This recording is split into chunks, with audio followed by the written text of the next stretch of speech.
August 22. அரசியான புனித கன்னி மரியா.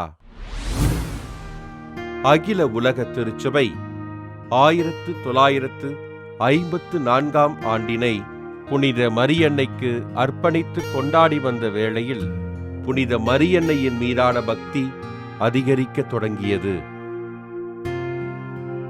புனித மரியன்னையை விண்ணக மன்னக அரசியாக பிரகடனப்படுத்துமாறு உலகின் அனைத்து பகுதிகளிலிருந்தும் விண்ணப்பங்கள் ரோமைக்கு சென்றடைய திருத்தந்தை 12ஆம் பத்திநாதர் 1954 ஆண்டு அக்டோபர் 11ஆம் நாள் மரியன்னையை விண்ணக மன்னக அரசியாக பிரகடனம் செய்தார்.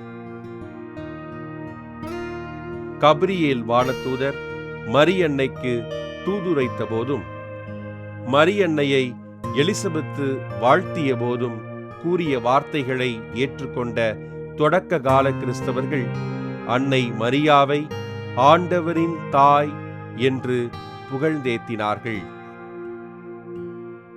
புனித எப்ரேம் புனித மரியன்னையை விண்ணுலக மகிமையிலே உருவான கன்னிமை குன்றாத அரசியே என்றும், புனித நசியான் பூவுலகினை ஆளும் அரசரை ஈன்ற அன்னையே என்றும் வாழ்த்தி அன்னையை அனைத்துலகிற்கும் அரசியாக பதிவு செய்கின்றார்கள். கிராத்தே நகர் புனித ஆண்ட்ரூ மரியன்னையினை மனுக்குலத்தின் அரசியே என்றும், புனித ஜெர்மானுஸ் மண்ணில் வாழ்வோரின் மாதரசியே என்றும், 8ஆம் நூற்றாண்டில் வாழ்ந்த புனித 2ஆம் கிரகோரி அனைத்து கிறிஸ்தவர்களின் அரசி என்றும் மரியன்னையை புகழ்கின்றார்கள்.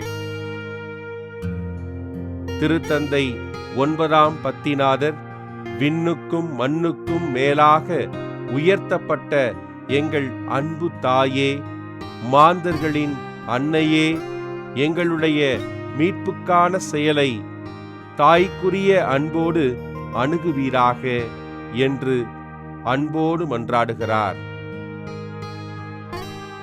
தொடக்க கால கிறிஸ்தவர்கள், இறையியல் வல்லுனர்கள், புனிதர்கள் மற்றும் திருத்தந்தையர்கள் புனித மரியன்னையை அரசியாக போற்றி புகழ்ந்திருப்பதனை திருத்தந்தை 12ஆம் பத்திநாதர் அங்கீகரித்து அன்னைக்கு வணக்கம் செலுத்தினார்.